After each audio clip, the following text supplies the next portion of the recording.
Oke lah Kima, welcome back di channel Vijinti. Nah, kali ini kita akan melanjutkan pembahasan dari light novel Tokidoki Bosoto Rusia volume 1 part yang terakhirnya. Di video kali ini, kita akan merangkum chapter 7-8 pada volume satunya. Nah, sebelum masuk ke pembahasannya, seperti biasa, aku nggak bosan-bosan lah Kima untuk minta support kalian dengan cara subrek kalau kalian suka dengan konten-konten kami. Dan jangan lupa aktifin lonceng notifikasinya biar kalian gak ketinggalan updatean terbaru dari kami Kima, oke? Dan jangan lupa juga untuk mampir ke akun Instagram kami karena di situ akan ada preview dan fakta seputar video yang akan kita bahas nantinya Kima, oke? Baiklah no bacot no debat, kita langsung gas ke pembahasannya. Kemudian dilanjutkan sehabis mereka makan ramen pedas di video sebelumnya waktu itu. Nah, di situ si Yuki sedang pergi membeli sebuah DVD animenya dan meninggalkan Masachika dan Alia berduaan di tempat ramen tersebut. Alia di situ berhasil menghabiskan seluruh ramen pedas tersebut, namun dia sudah tinggal setengah nyawa karena harus menahan rasa pedas. Masachika yang melihat itu cukup prihatin kepada Alia yang terlalu memaksakan dirinya. Masachika menilai Alia sebagai tipe orang yang sangat bekerja keras untuk dirinya sendiri, entah sesulit apapun rintangan atau masalah yang ia hadapi. Kemudian, karena tak tahan lagi melihat Alia tersiksa, Masachika pun mengajak Alia untuk makan es krim sekalian menunggu Yuki untuk kembali. Nah, Alia yang notabene-nya pecinta makanan manis langsung setuju dengan tawaran Masachika. Mereka pun pergi ke toko es krim tak jauh dari restoran ramen tadi. Sesampainya di sana, Masachika cukup tercengang melihat Alia yang sangat melahap menghabisi es krimnya. Di situ, Masachika sadar kalau sifat kerja kerasnya Alia membuat dirinya jadi ingin untuk membantunya, agar kerja keras Alia jadi berhasil dan bermanfaat. Kemudian, selagi berpikir demikian, Masachika pun teringat mengenai keputusan Alia yang mencalonkan diri sebagai ketua OSIS. Masachika pun langsung bertanya kepada Alia mengenai alasan ia ingin menjadi ketua OSIS. Kemudian Alia pun menjawab kalau ia ingin menggapai posisi yang lebih tinggi. Alia berkata, jika ada posisi atau kedudukan ataupun pencapaian yang tinggi yang bisa dicapai, maka ia pasti akan mencapainya. Mendengar itu, Masachika sadar kalau Alia memanglah orang yang seperti itu. Alia merupakan orang yang tidak tahan jika berada di zona nyamannya terus-menerus, sehingga jika ada tantangan yang bisa membuatnya semakin naik, maka Alia pasti akan mengejarnya. Masachika di situ merasa iri dengan sifat Alia yang sangat fokus dalam tujuannya. Berbeda dengan dirinya yang tidak mempunyai motivasi dan hanya monoton setiap harinya. Namun Masachika sadar kalau Alia memiliki satu kelemahan yang terbilang cukup fatal, yaitu ia ingin melakukan semuanya sendirian tanpa adanya bantuan dari orang lain. Masachika sadar sehebat apapun seseorang pasti ada batasnya juga. Itulah sebabnya Alia juga harus memiliki seorang wakil yang bisa membantunya melengkapi kelemahannya. Kemudian Masachika pun langsung bertanya kepada Alia apakah ia sudah memiliki kandidat untuk wakilnya. Mendengar itu, Alia dengan cepat menjawab kalau itu tidak diperlukan. Alia berkata kalau ia sendiri cukup untuk mendapatkan posisi ketua OSIS nantinya. Dan sekalipun harus memiliki seorang wakil, Alia berkata kalau ia akan mencari sembarang orang hanya sebagai formalitas saja. Jadi kayak wakil namun hanya sekedar tertulis gitu aja Kima, ngerti kan? Nah, mendengar itu, Masachika pun merasa kalau dugaan dan pemikirannya tadi tepat semua mengenai Alia. Namun nih, tiba-tiba Alia melanjutkan perkataannya, namun kali ini dengan bahasa Rusianya. Alia berkata kalau ia ingin melakukannya bersama-sama dengan Masachika. Atau dengan kata lain, Alia ingin Masachika lah yang menjadi wakil ketuanya. Nah, mendengar itu, Masachika pun hanya bisa terdiam. Masachika di situ merasa bersyukur karena Alia mengucapkannya dalam bahasa Rusia, sehingga ia bisa berpura-pura tidak mengerti seperti biasanya. Karena Masachika merasa kalau ia tidak layak menjadi pendamping Alia. Ia merasa kalau dirinya tidak bisa berjalan sejajar dengan Alia yang sangat termotivasi dalam mencapai tujuannya. Nah, di sini diketahui Kima, kalau alasan Masachika menjadi putus asa dan tidak memiliki motivasi hidupnya ialah karena kejadian sewaktu ia kecil. Karena sewaktu ia kecil, saat orang tuanya masih bersama, di situ Masachika dipaksa oleh kakek dari ibunya dan juga ibunya sendiri untuk menjadi pewaris yang layak bagi keluarga Suwo. Nah, di situ Masachika merasa kalau motivasi yang ada dalam dirinya bukan karena keputusannya sendiri, namun karena paksaan oleh kakek dan ibunya. Dan terlebih lagi, saat orang tuanya memutuskan untuk berpisah, Masachika merasa kalau ia semakin tidak mempunyai alasan lagi untuk termotivasi Kima. Itulah sebabnya, Masachika MC kita ini jadi orang yang pasrah dan tidak memiliki tujuan apa-apa. Oke, paham kan? Kemudian, karena Masachika tidak merespon apa-apa, Alia pun memutuskan untuk mengalihkan topi dan mengajak Masachika untuk menemaninya belanja. Masachika yang tidak ingin terus mengingat masa lalunya pun menyetujui ajakan Alia. Kemudian, sesampainya di sana, di tempat perbelanjaan pakaian, Alia sempat mengira kalau alasan Masachika mau menemaninya belanja sebagai penghiburan karena Masachika merasa kasihan kepada Alia yang berjuang sendirian. Nah, di sini si Alia ini salah paham Kima. Ia berpikir kalau Masachika sedang mengasihani dirinya, padahal yang sebenarnya terjadi ialah Masachika cukup kagum dengan sifat mandiri si Alia. Kemudian, karena ia merasa dikasihani dan direndahkan, Alia pun bergumam dalam bahasa Rusia kalau ia akan membalas perlakuan Masachika. Nah, Masachika yang mengerti apa yang dibilang Alia barusan langsung seketika menjadi bingung mengapa Alia tiba-tiba cemberut. Kemudian Alia kembali berkata kalau ia akan mencari sebuah pakaian yang cantik dan akan membuat Masachika terpesona dan kelepek-kelepek karena keindahannya. Oke, kemudian Alia pun segera memilih beberapa pakaian yang akan ia pamerkan kepada Masachika dan kemudian segera langsung masuk ke ruang ganti. Di situ, Alia menyuruh Masachika untuk menunggunya di depan pintu ganti dan memintanya untuk memberikan pendapat kepada pakaiannya nanti. Nah, saat sedang berganti pakaian, Alia sempat dilema dan malu kalau nanti Masachika menganggap penampilannya hanya biasa-biasa saja. Namun Alia mencoba memberanikan diri dan percaya kalau dirinya pasti akan bisa membuat Masachika terpesona. Alia pun mencoba memakai sebuah gaun putih yang selaras dengan kulit dan rambutnya yang putih. Kemudian setelah berganti pakaian, Alia pun segera menggeser tirai penutup ruang ganti tersebut dan berpose tepat di depan Masachika. Masachika yang melihat itu hampir tidak bisa menahan ekspresi wajahnya yang sangat terpesona akan keindahan Alia. Namun nih, Masachika merasa kalau ia sempat terpesona, maka otomatis ia akan kalah dan itulah yang diinginkan oleh Alia. Masachika pun sadar dan memilih untuk menyerang balik Alia. Masachika pun berkata dengan ekspresi tenangnya kalau penampilan Alia sangatlah cantik dan selaras dengan tubuhnya yang juga sangat indah. Mendengar itu, Alia seketika langsung memerah malu. Ia tidak menyangka kalau Masachika akan mengujinya sampai sedetail itu. Nah, di situ Alia merasa kalau ditemani belanja oleh Masachika sangatlah menyenangkan. Selain mendapat pujian seperti tadi, ia juga mendapat pengalaman berbeda saat dia belanja dengan Maria, kakaknya.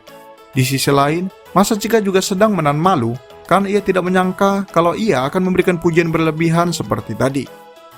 Oke, kemudian setelah beberapa saat dan sudah mencoba beberapa pakaian, Yuki tiba-tiba datang menjumpai mereka.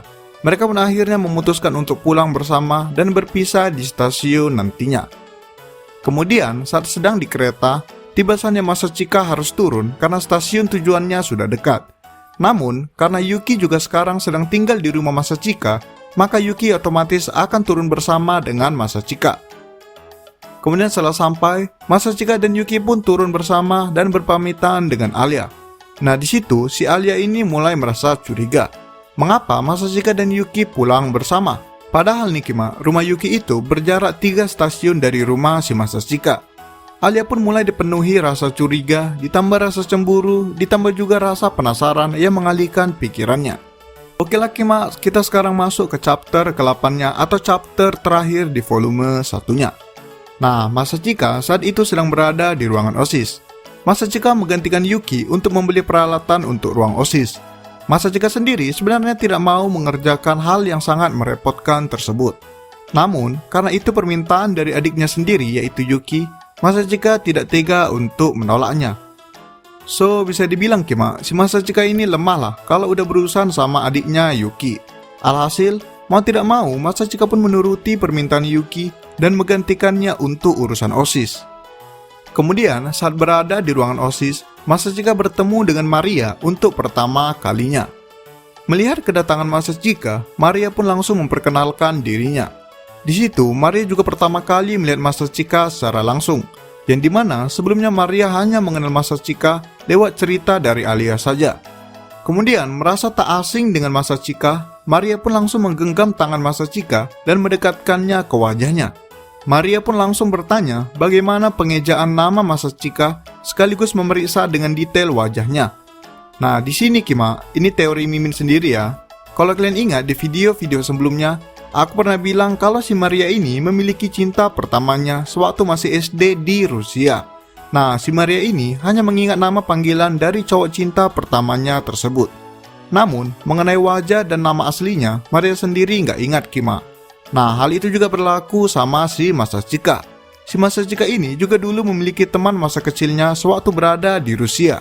Dan yang anehnya, saat itu dia juga masih SD. So ya, menurutku sendiri ya Kima, kayaknya emang si Masachika inilah orang yang dimaksud Maria selama ini. Gitu juga sebaliknya Kima, kayaknya emang si Maria inilah teman masa kecil si Masachika dulu. Cuman ya ini masih hanya sebatas teori, oke? Baiklah, kemudian kita lanjut.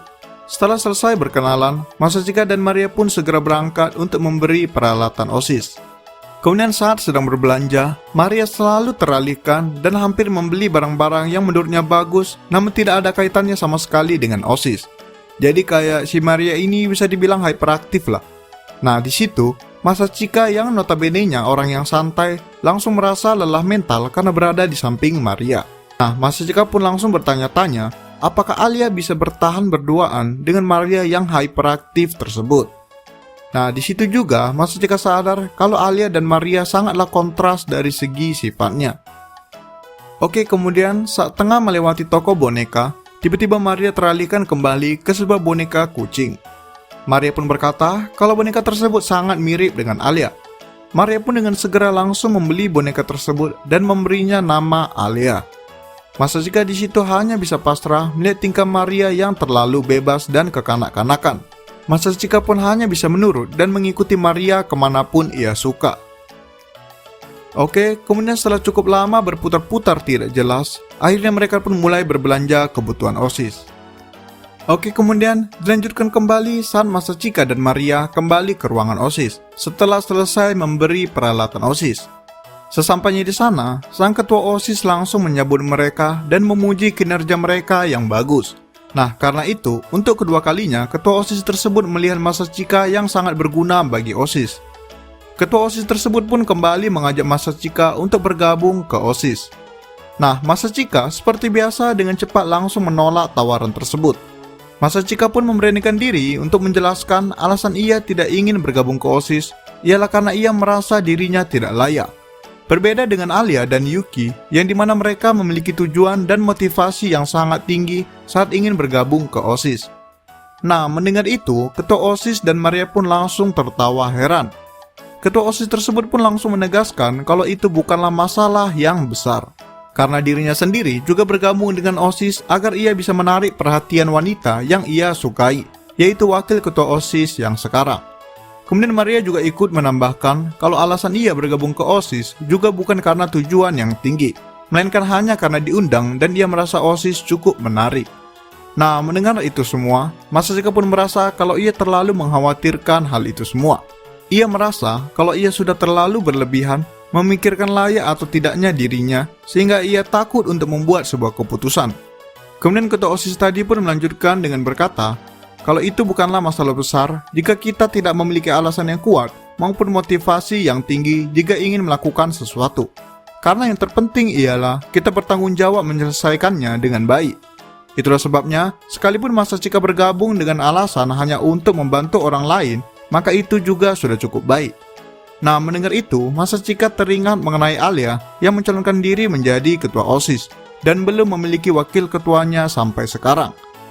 Kemudian Masachika pun membalas perkataan ketua OSIS tadi, yaitu kalau ia akan memikirkan jawabannya untuk sementara ini. Kemudian setelah keluar dari ruangan OSIS, Masachika pun memutuskan untuk menemui Alia. Nah, ternyata Alia sedang berada di lapangan olahraga dan sedang membantu menyelesaikan perselisihan antar klub olahraga. Nah, di situ Masachika sempat menguping pembicaraan antar klub tersebut dan juga Masachika melihat Alia sama sekali tidak bisa meredakan emosi di antara kedua klub. Di situ Masachika sadar kalau itulah kelemahan dari Alia.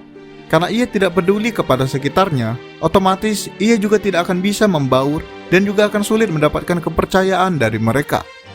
Nah, dari sisi Alia sendiri, Alia di situ sudah sangat panik dan ketakutan. ia sudah mencoba semua upaya dan sudah berulang kali menenangkan kedua klub tersebut. Namun omongannya sama sekali tidak didengar. Alia di situ sudah sangat tidak berdaya dan hampir menangis ketakutan. Nah, awalnya Masachika yang menguping hendak membiarkan Alia untuk membereskan semuanya sendirian. Namun, saat Alia bergumam minta tolong dalam bahasa Rusianya, Masachika pun seketika tidak tega dan langsung memasuki ruangan tersebut dengan santai. Masachika pun langsung berdiri tepat di depan Alia, seakan punggungnya melindungi Alia agar tidak ketakutan. Nah, Alia yang melihat kedatangan Masachika yang tiba-tiba cukup kaget namun sekaligus merasa lega. Alia pun seketika berlindung di balik Masachika. Nah, di situ Kima, karena dulunya Masachika mantan wakil ketua OSIS sewaktu SMP, maka kurang lebih ia sudah kenal beberapa orang di situ. Masachika pun gampang bisa menyelesaikan konflik antar klub tersebut dengan cara yang damai. Kemudian setelah kembali ke ruangan OSIS lagi, di situ ketua OSIS tadi sudah menunggu kedatangan Masachika dan Alia. Nah, di situ ketua OSIS tersebut pun juga sudah menebak kalau Masachika pasti membantu Alia dalam pekerjaannya dan juga sudah menyelesaikan semuanya dengan baik. Melihat itu, ketua OSIS tersebut pun sekali lagi menanyakan Masachika mengenai keputusannya. Kemudian setelah cukup lama berpikir, Masachika pun menghela nafasnya dan berkata kalau ia akan bergabung ke OSIS. Seketika itu juga ketua OSIS tersebut tersenyum puas seakan sangat senang menyambut kedatangan Masachika. Di sisi lain, Alia hanya memasang wajah terkejut dan heran mendengar keputusan Masachika barusan. Oke, kemudian dilanjutkan sepulang sekolah. Masachika dan Alia memutuskan untuk pulang bersama. Nah, saat di perjalanan, Alia bertanya apakah Masachika memang akan bergabung dengan OSIS. Kemudian Masachika pun membalas kalau ia sudah membuat keputusan mengenai itu dan akan bergabung dengan OSIS. Kemudian Masachika juga melanjutkan kalau alasan ia bergabung dengan OSIS ialah untuk menjadi wakil ketuanya Alia dan menjadikan Alia sebagai ketua OSIS nantinya. Selagi berkata demikian, Masachika mengulurkan tangannya ke arah Alia seakan mengajak Alia untuk bekerja sama mulai dari sekarang. Mendengar itu, Alia sempat terkejut dan ingin membalas perkataan Masachika. Namun saat Alia melihat langsung ke mata Masachika yang dipenuhi tekad dan keseriusan, Alia pun memilih untuk diam dan langsung menerima uluran tangan dari Masachika. Nah, di situ Kima, si Alia merasa kalau akhirnya ia bisa memiliki teman yang ia percaya dan dapat menerima seluruh perlakuannya. Alia sendiri sampai bingung mengenai perasaan apa yang ia rasakan sekarang. Kemudian, selagi memegang tangan Masachika, Alia berkata dalam bahasa Rusianya kalau ia mencintai Masachika. Nah, mendengar itu, Masachika seketika langsung terdiam dan tidak tahu harus berkata apa-apa. Masachika pun langsung teringat kepada cinta pertamanya suatu SD waktu itu. Ia tidak menyangka kalau di SMA sekarang ia akan mengalami adegan romantis seperti itu. Kemudian, Alia di situ sadar kalau Masachika sedang memikirkan cewek lain. Alia pun yang tadinya diliputi rasa senang dan terharu, langsung berubah menjadi emosi dan cemburu. Alia pun langsung meremas kuat lengan Masachika dan menampar pipinya. Di situ, Masachika langsung terkejut karena ia tidak menyangka akan tiba saatnya kalau ia akan ditampar seorang cewek. Kemudian, merasa kalau dirinya sudah berlebihan, Alia pun langsung memegang pipi Masachika yang barusan ia tampar dan mengelusnya dengan lembut. Masachika pun langsung membalas kalau ia baik-baik saja. Kemudian, tiba-tiba, Alia langsung meraih bahu Masachika dan mencium lembut pipinya. Setelah selesai memberikan ciuman pipi, Alia pun langsung meninggalkan Masachika dan langsung masuk ke rumahnya. Nah, Masachika yang belum bisa memproses semua kejadian instan tadi pun hanya bisa terdiam memandangi Alia yang sudah masuk ke dalam rumahnya. Oke laki-makimaku, sekian pembahasan dari part terakhirnya, sekaligus mengakhiri pembahasan dari volume satunya. Nah, untuk volume keduanya akan kita lanjutkan setelah break 1 minggu ya Kima. Break di sini tuh maksudnya ya kita bahas anime yang lain dulu, oke? Baiklah, sekian video kali ini. Jangan lupa like, comment, subscribe, and goodbye Kima.